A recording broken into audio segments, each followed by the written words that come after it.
একটা সময়ের পর মানুষ জীবনের খাতা খুলে বসবেই। হিসেব নিকেশ করতে গিয়ে দেখবে সম্পর্কের সমীকরণগুলো কি অবিশ্বাস্যভাবে বদলে গেছে।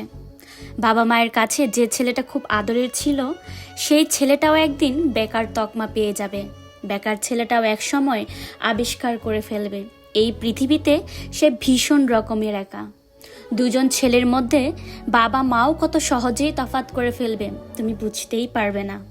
রোজগেরে ছেলেটাকে বাবা মা যতটা সহজে আপন করে নেবে, চাকরি না পাওয়া বা কম রোজগার করা বা বেকার ছেলেটা বাবা মায়ের কাছে মূল্যহীন হয়ে যাবে।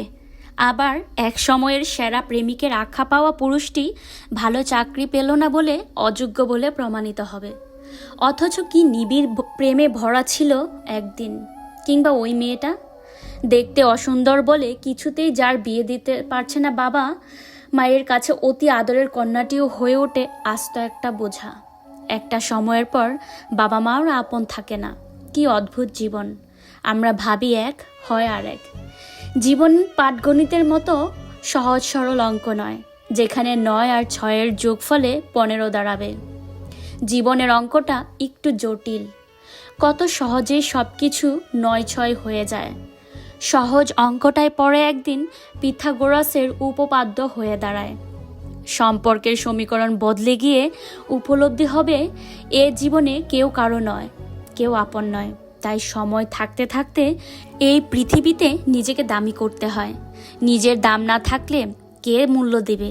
রোজগার না থাকলে তুমি এই উচ্ছিষ্টের থেকেও অধম। আজকাল রূপ, যোগ্যতা, অর্থ দিয়ে বিচার চলে মানুষের। তোমার দাম কতটা সেটা বিচার করবে তুমি কি করো তার উপর। তোমার ডেজিগনেশন যত নিচে, তোমার মূল্যও তত নিচে।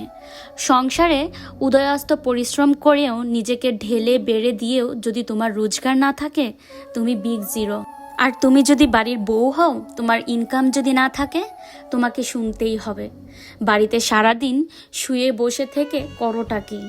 একটা সময় এসে দেখবে জীবনের হিসেব কিছুতেই আর মিলছে না। নিজেকে দোষ দেবে শুধু, সব কিছু ভুল বলে প্রমাণিত হবে। মনে মনে বলবে জীবনে কী বা পেলাম। এটাই যদি জীবন হয়, জানবে এই নিয়মের পরিবর্তন প্রয়োজন। আর সে পরিবর্তনটা করতে পারবে তুমি নিজেই। প্রথম থেকেই নিজেকে মূল্য দাও, নিজেকে দামি করো, নিজেকে প্রতিষ্ঠিত করো। নিজের যোগ্যতা তৈরি করে ফেলতে পারলেই দেখবে এই পৃথিবীতে তখন তোমার সাথে আছে। তা না হলে কেউ নেই, তুমি একা। মনে রেখো, নিজেকে প্রতিষ্ঠিত করতেই হবে, নিজেকে মূল্যবান করতেই হবে। তোমার মূল্যটা যদি তুমি নিজে না কমাও, জানবে তোমার মূল্য কেউ কমাতে পারবে না। কলমে সরজিৎ ঘোষ, কণ্ঠে আমি মহারানী।